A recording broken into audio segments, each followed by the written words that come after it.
A graça e a paz, queridos, estamos aqui para trazermos a lição de número 10 de jovens. Hoje nós vamos estudar sobre Jesus, o bom pastor, que com certeza vai ser uma lição muito boa, que nos dá a ideia de aprisco, né? E também que Jesus deu a sua vida por nós de forma voluntária e que existe só um rebanho. Essa é a finalidade principal dessa lição. Existe só um pastor, que é o Senhor Jesus Cristo, e um rebanho só, que é aqueles que foram comprados com o sangue de Jesus, que são as suas ovelhas. Então vai ser uma lição muito importante, certo? Os jovens hoje estão premiados com essa lição de número 10, Jesus, o bom pastor, tá? E antes da gente entrar na lição, eu quero te fazer aquele convite abençoado. Se você ainda não se inscreveu no nosso canal, se inscreva, tá bom? Você se inscrevendo, você nos ajuda a continuar divulgando a palavra de Deus, tá? Você se inscreva, compartilhe aí com seus amigos, convida eles para compartilhar também, para se inscrever, dá o seu like, é muito importante o seu like, entendeu? E também dá o toquinho do sininho, para quando sair um vídeo novo, você já recebe aí a notificação, tá ok? Estou contando contigo. E também, o nosso vídeo ele é monetizado, então se você assistir os anúncios, você está me ajudando, tá bom? Então fica a teu critério, né? Mas se você assistir os anúncios, você vai estar me ajudando, porque o meu vídeo está sendo monetizado e eu vou agradecer muito de você assistir os anúncios do nosso vídeo, tá bom? Então Deus te abençoe, estamos juntos aí, fica conosco aí até o final e com certeza você vai ter a sua vida edificada para a honra e glória do Senhor, amém? Então vamos lá, 10ª lição de jovem, de 6 de março de 22, Jesus, o bom pastor. O texto principal aqui está em João capítulo 10, versículo 11, que fala: eu sou o bom pastor dá a sua vida pelas ovelhas. Existem muitos pastores levantados por Deus nessa terra, né? Mas Jesus não é um pastor a mais, Jesus é o pastor, né? Então, graças a Deus que o Pai nos deu um pastor que foi capaz de dar a vida por nós. Isso aí é que é importante. O resumo da lição, ela está aqui. Como pastor, o Senhor Jesus Cristo não apenas protege o rebanho, como ele protege, né? Até hoje.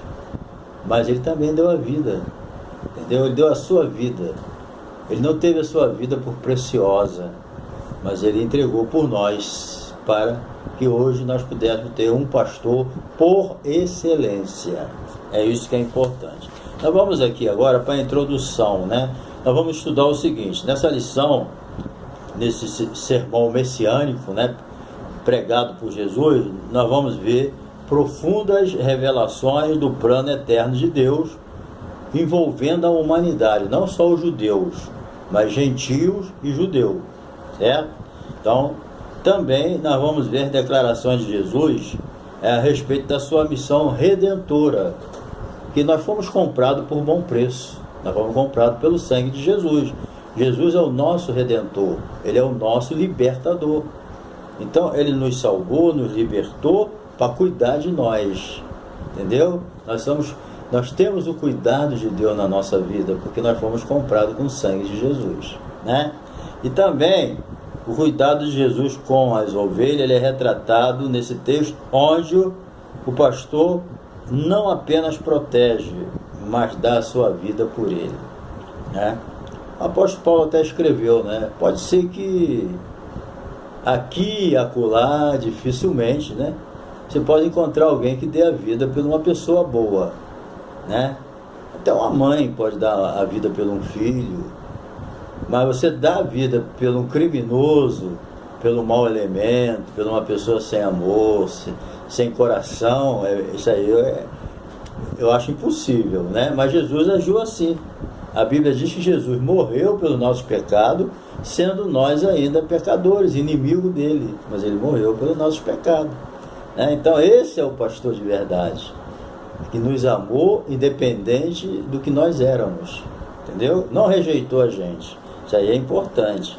Quando nós aceitamos a Jesus, estamos na sua presença, nós temos que ter em mente isso, Isso aí é importante a gente saber. Agora vamos então para a nossa lição, porque esse discurso de Jesus, de que ele era o bom pastor, não trouxe uma boa repercussão entre os líderes religiosos. Eles não gostaram desse discurso de Jesus, não. Nós vamos ver aí no decorrer dessa lição, tá bom? Porque esse discurso também ele tem caráter escatológico. Ele fala do futuro também. Haverá um pastor e um rebanho. É ponto final, entendeu? Vamos lá, o aprisco de Deus, a abrangência da mensagem. Então, a parábola contada por Jesus, ele tinha um valor representativo especial em seu tempo. No tempo de Jesus, quando se falava de ovelha, quando se falava da criação de ovelha, isso era comum, porque na verdade todo mundo ali criava ovelha, todo mundo conhecia essa realidade campestre. Então, quer dizer, não era uma novidade quando Jesus falava de ovelha, de pastor, porque todo mundo já tinha intimidade com esse tipo de coisa. Hoje é difícil, Acredito que tem jovem que cresceu sem nunca ter visto uma ovelha, a não ser a figura dela na internet, em qualquer outro meio. Mas lidar ali com o bichinho, eu acho que isso é difícil. Então, quando Jesus falava de ovelha e pastor, eles logo entendiam o que Jesus estava querendo dizer. E muitos não gostaram, como os líderes religiosos, Então, esse Jesus, o mesmo Jesus que é o bom pastor, ele também se apresenta aqui como a porta do aprisco. Lógico, todo aprisco, onde as ovelhas eram colocadas à noite para dormir, para se alimentar também, tinha uma porta. E na verdade Jesus é tanto o pastor como a porta, entendeu? E quem não entra pela porta é ladrão e salteador, enganador. A porta é quem? É Jesus. Hoje os pastores, para ser pastor de verdade, segundo a palavra de Deus, eles têm que passar pela porta. Eles têm que passar pelo novo nascimento, têm que passar por Jesus, entendeu? Isso aí é que é importante. Então, essa mensagem que foi endereçada à comunidade judaica, dentro do contexto de uma nação que era espoliada, maltratada pelos líderes. Você vai ver durante essa lição, que Jesus ele faz uma denúncia. Jesus não teve medo de fazer essa denúncia, lógico que não teve, Ele denuncia os pastores, desde pastores, nós vamos ver mais adiante, sumo sacerdote, profeta, os falsos, Jesus chama eles de ladrões, salteador, mercenário. Está bem claro aqui em João capítulo 8, verso 12.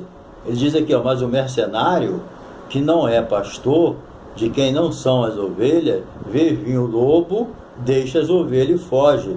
E o lobo as arrebata e dispersa. Por quê? Porque o mercenário foge. Por que ele foge? Porque o mercenário não tem cuidado das ovelhas. Entendeu? Isso é um aviso para a gente também, Porque se alguém diz que é pastor e não tem o cuidado com as ovelhas, no conceito de Deus, ele é um mercenário. Ele pode até no conceito humano ter aí as suas considerações, mas diante de Deus ele não passa de um mercenário. Por quê? Porque o pastor ele tem que ter cuidado das ovelhas.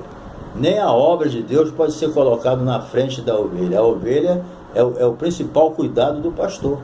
Depois ele faz a obra já é cuidar das ovelhas, Então isso aí é que a gente tem que entender, porque os que não cuidam das ovelhas, o que eles procuram? Procuram explorar elas, entendeu? Explorá-las, tirar o que elas têm, entendeu? Então, todos nós que estamos da obra de Deus, nós temos que cooperar com a obra, Dinheiro para fazer a obra de Deus não cai do céu. Sustento daqueles que realmente se dedicam à obra de Deus não cai do céu, não vem do governo, é a igreja que dá, né? Mas não por exploração, entendeu? Mas segundo a palavra de Deus ensina. Então, tudo vai da intenção das pessoas. Mas essa grande mensagem não é dirigida apenas a Israel, né? Mas a toda a humanidade. Jesus é apresentado como pastor que tem cuidado especial por todos aqueles que ouvem a sua voz e seguem, certo? Então tudo isso fala aí da sua entrega sem medida, entendeu? Vamos ver aqui. 2, voltando a falar dos pastores. O fracasso dos pastores de Israel, certo? Porque onde tem rebanho tem que ter alguém para apacentar. Israel nunca deixou de ser um rebanho diante de Deus. A igreja nunca deixou de ser um rebanho diante de Deus. É considerado dessa maneira. E era uma coisa popular na época nos tempos bíblicos, né? Vamos lá. O quadro caótico dos líderes da nação judaica, ok? Não dizia respeito apenas à liderança espiritual de Israel daquele dia, cujo comportamento hostil, né, com o povo é bem retratado no Evangelho de João. Por exemplo, quando se refere a todos quantos vieram antes dele, Jesus fala isso aqui em João 10:8. Jesus está denunciando quem? Os maus líderes de Israel. Se você lê a história dos reis de Israel, dos profetas, né, dos sacerdotes, daqueles que se dedicavam à obra de Deus, vocês vão ver aqueles que eram fiéis, aqueles que realmente cumpriam o seu dever. Mas também, por outro lado, existiam os falsos, entendeu? A gente não pode generalizar. Hoje, generaliza, não. Sempre foi assim, sempre teve os falsos e os verdadeiros. E Deus, a Bíblia diz assim, Deus conhece os que são seus. Aqueles que professam o nome do Senhor, né, se afasta da iniquidade, porque Deus conhece quem é dele. Eu não preciso estar fazendo julgamento de coisa que eu não conheço, porque Deus já sabe quem é dele e quem não é. Ninguém engana Deus, né? Então, Jesus denuncia aqui os maus líderes de Israel, em todos os tempos, especialmente no período, né, da monarquia, em que os reis eram os governantes do povo de Israel. Então, quando a nação teve condutores insensatos, cruéis, incluindo reis, sacerdotes, profetas e etc. por aí. Líderes, entendeu? Que eram líderes mau, cruel, que não amavam a Deus, não serviam a Deus e desviavam o povo, né? O grande problema do mau líder é que ele ainda desvia o povo para o caminho errado. Vocês lembram que quando Israel tinha um bom líder, um bom rei, um homem de Deus, o que acontecia? O povo se seguia. Mas quando o rei não valia nada, o povo seguia, entendeu? Porque o povo é a ovelha. Então, lógico que no meio desses que seguia os maus exemplos dos reis, lógico que tem aquele remanescente que não seguiria os maus exemplos, né? Mas a maioria debanda, entendeu? Mas tem aquele grupo fiel a Deus. Independente se o líder desvia ou não, eles não seguem o líder. Se o líder se desviar, existe aquele grupo, até hoje na igreja. Se acontecer algum problema com o líder, dele se desviar, muitos vão seguir ele, mas tem aquele grupo fiel a Deus que não vai abandonar Deus por causa de homem, não, entendeu? Ele aceitou foi Jesus, ele serve a Deus, não é o homem. Então quem quiser se desviar, se desvia, né? Hoje os jovens têm diante de si as opções. Nós temos diante da gente um mau exemplo, um bom exemplo. Então a gente segue o mau exemplo se quiser. Mas os bons exemplos estão aí. E a palavra de Deus é a nossa regra de fé e prática. Siga o que está escrito na Bíblia. Tá? Vamos ver aqui. Jesus agora se apresenta, né, depois dele falar desses defeitos aí, desses que vieram antes dele, vacilando, dando mau testemunho, mau exemplo. Jesus agora se apresenta como esse bom pastor eterno, o eterno pastor que não apenas cuida, mas dá a vida pelas ovelhas. Bem, 3 aqui, o comportamento das ovelhas. Então Jesus afirma que as ovelhas conhecem a sua voz, não ouvem estranho, entendeu? Porque o nosso relacionamento íntimo com Deus nos leva a ter uma comunhão com Ele, né? É a comunhão com Ele, o nosso relacionamento íntimo. Então, nós, como ovelha de Jesus, nós temos por obrigação de conhecer a voz de Jesus. Nós não podemos confundir a voz de Jesus com outra voz. Não, então, o que a Bíblia quer dizer? A ovelha não pode confundir a voz do pastor dela com a voz de estranho. Eu me lembro de uma ilustração em que tinha duas pessoas fazendo um teste com a ovelha. Eles foram imitar o pastor das ovelhas. O mesmo grito. O pastor, quando queria reunir as ovelhas estão lá no pasto, tudo pastando, outras descansando, dormindo, comendo. Aí o pastor dava aquele grito de guerra, as ovelhas todas se levantavam e seguiam ele.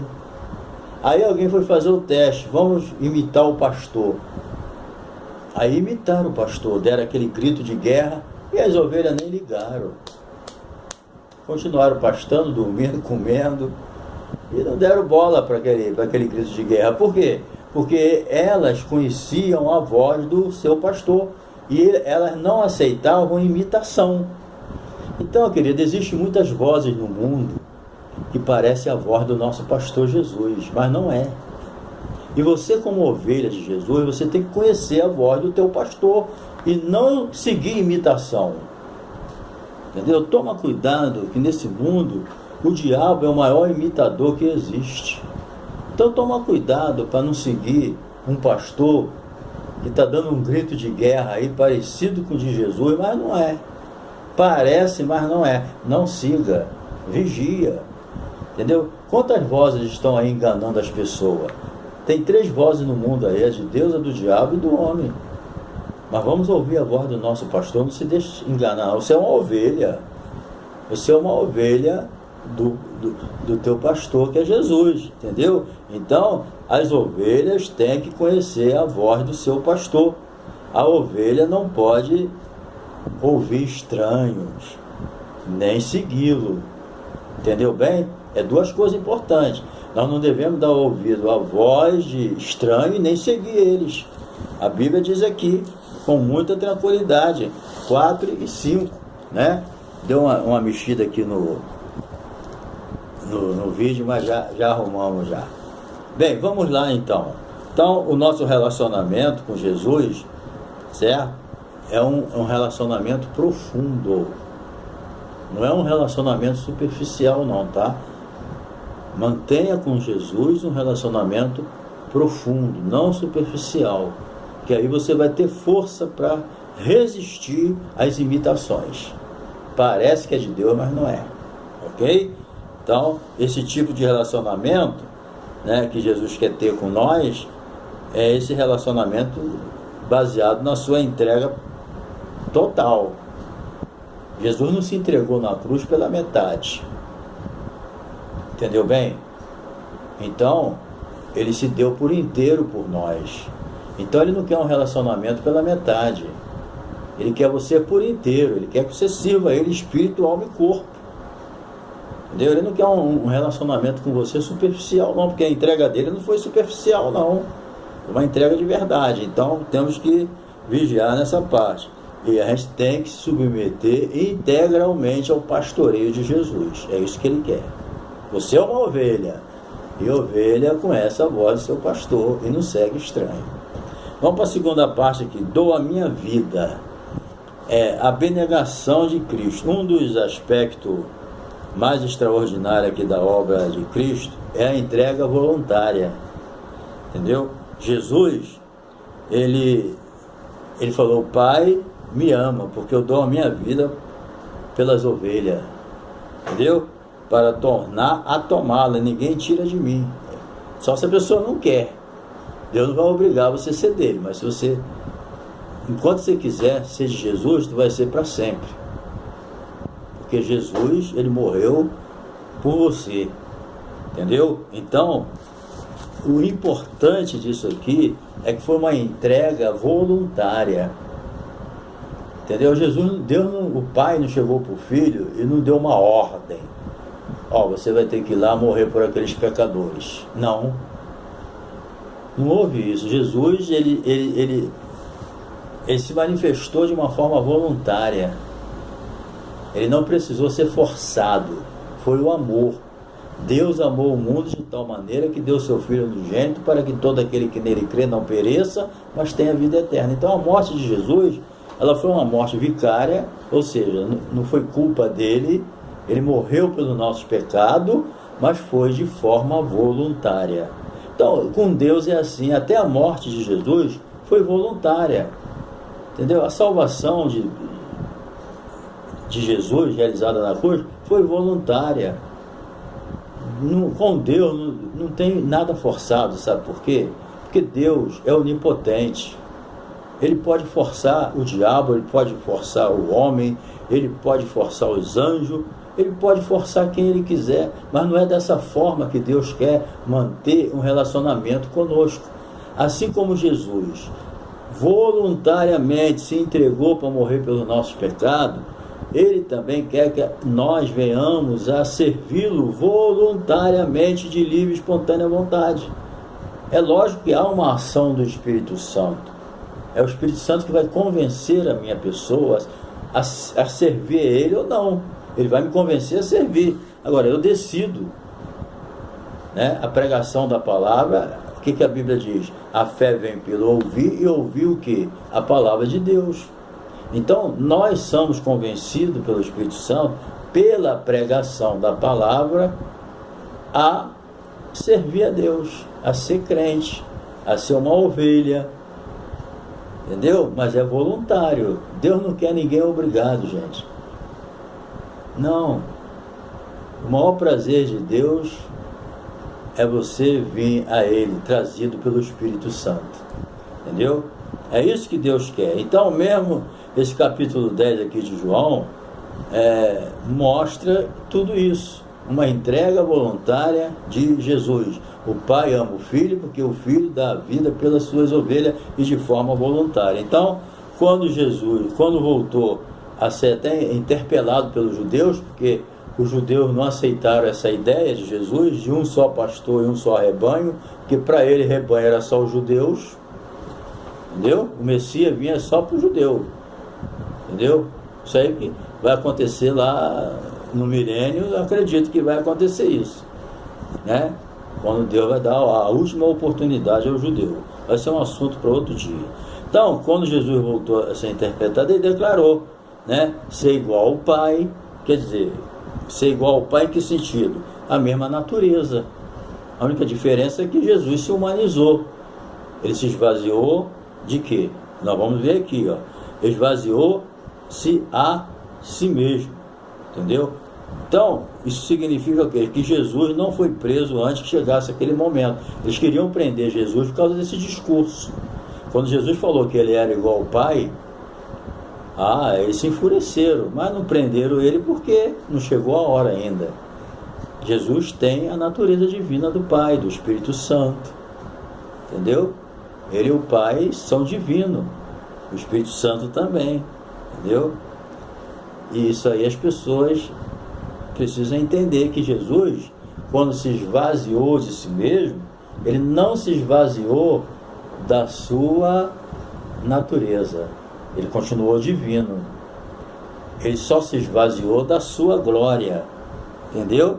A Bíblia é bem clara, ele se esvaziou da sua glória, manteve a sua natureza divina, lógico, e assumiu uma natureza humana, entendeu? Então, o Messias é aquele que é divino e assumiu uma natureza divina, humana, para poder morrer pelos nossos pecados. Esse é o nosso bom pastor. Ele é divino, é igual ao Pai, mas também é igual a gente. Por quê? Porque ele assumiu também uma natureza humana. É por isso que a Bíblia diz que só há um mediador entre Deus e os homens, Jesus Cristo, homem. Por quê? Porque ele assumiu uma natureza humana, mas não deixou de ser divino. Então, ele assumiu essa natureza, ele se esvaziou da sua glória, ele deixou tudo lá para vir poder morrer pelo nosso pecado. Entendeu? Então, ele se esvaziou da sua glória celestial, da sua posição, das riquezas, dos direitos. A Bíblia diz que ele não se achou por usurpação ser igual a Deus, mas aniquilou-se a si mesmo, esvaziou-se a si mesmo, para poder assumir uma natureza humana, essa natureza sofredora aí, morrer numa cruz, mas depois a Bíblia diz que aquele que se humilhou até a morte, morte de cruz, também foi exaltado acima de todos. Ele agora é o cabeça, ao lado da majestade, na altura. Ele está à direita do Pai. Aleluia! Entendeu? Então, ele tem as suas prerrogativas divinas, nunca deixou ela. Entendeu? Então, o Filho não deixou de ser Deus. Entendeu? Mas manteve a sua natureza divina, completa. Certo? Então, ele se esvaziou de forma voluntária. É isso que a gente tem que entender, certo? Ele se esvaziou e também o que? Aceitou o que? O sofrimento. A questão não foi só se esvaziar da sua glória. A questão é também ele aceitar a cruz, ele aceitar o sofrimento, aceitar o que ele passou, né? Você imagina, lê os evangelhos, vê como ele foi escarnecido, cuspido, né? Tiraram a roupa dele, fizeram tudo para envergonhar ele, humilharam, mas depois de humilhado e morte na cruz, porque quem morria na cruz era aqueles desalmados para ele, aqueles malditos. Maldito todo aquele que for pendurado na cruz. Jesus se fez maldito por nós. Ele se fez maldito por nós para que hoje nós pudéssemos ser benditos por ele. Olha só a troca, né? Então, a maldição da cruz que estava sobre nós caiu sobre Jesus. Então, nós precisamos entender isso, entendeu? E nós, por isso que a Bíblia diz, tende em vós o mesmo sentimento que é em quê? Em Cristo Jesus. Quantas pessoas aí que... até crente, né, se exalta, são exaltados, não concordam com nada, está tudo para eles, a exaltação é que comanda, mas a Bíblia está dizendo, olha, tende em vós o mesmo sentimento que tinha Cristo Jesus, ser humilde igual a Jesus. Jesus falou, seja humilde, né? Vinde a mim todos vós que estáis cansados e oprimidos, e eu vos aliviarei. Tomai sobre vós o meu jugo e aprendeis de mim, que sou manso e humilde de coração, e encontrareis descanso para nossas almas. Então, querido, nós temos que aprender com Jesus a ser humilde, igual ele foi.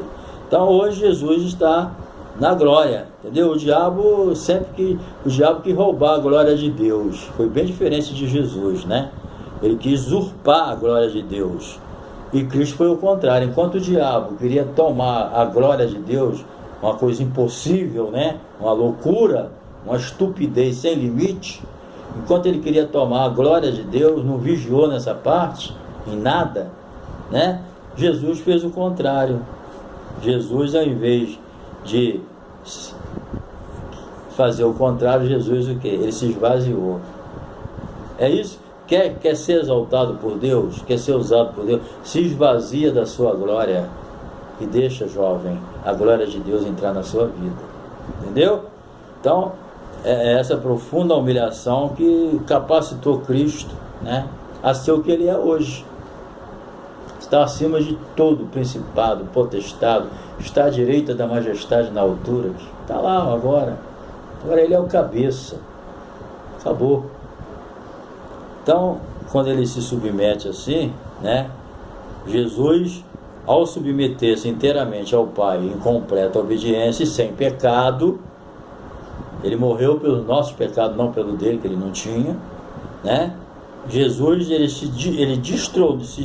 destronou por completo os poderes das trevas, triunfou sobre o inferno. Então, quando Jesus falou, está consumado, o véu do templo se rasgou, a entrada para Deus ficou livre e o diabo foi destronado e o pecado crucificado. Entendendo? Então hoje o caminho está livre. Só não vem para Deus quem não quer. O caminho está livre, o véu do templo se rasgou. Hoje você pode entrar na presença de Deus. Está entendendo? Antigamente não. O véu estava lá, ó. Tem pecado, tem pecado. Mas quando o problema do pecado for resolvido, o véu se rasgou E pronto, agora o caminho está livre, não tem mais véu não. Está entendendo? Jesus destronou o diabo, o pecado, a carne e o mundo. Acabou. Entendeu? Paulo disse, já estou crucificado com Cristo. Não sou eu mais quem vive, mas Cristo vive em mim. Estamos crucificados para o mundo e o mundo crucificado para nós. Entendeu? O diabo, nosso adversário, já foi tirado de circulação. Estão aí lutando, mas maior o que está em nós, jovem, do que o que está no mundo. Não se intimida em lugar nenhum que tu estiver, na tua faculdade, no teu trabalho, na tua casa, onde você estiver, não se intimida não, porque maior o que está contigo do que o que está no mundo.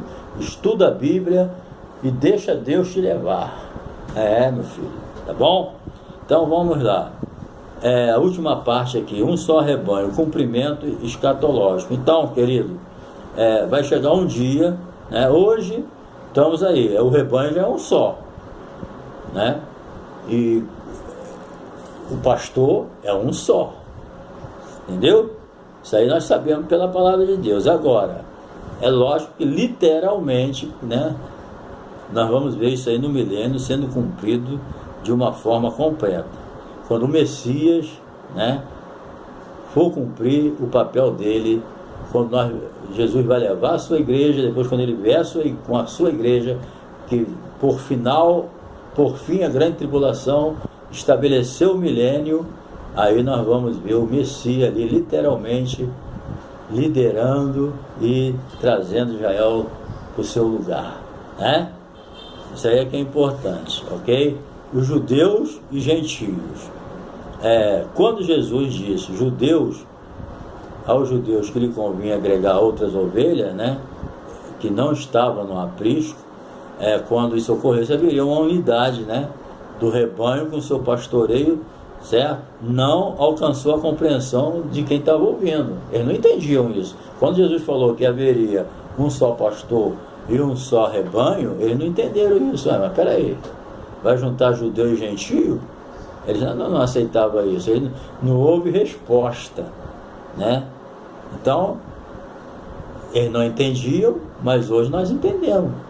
Por quê? Porque em Jesus fez de judeu e gentio um povo só.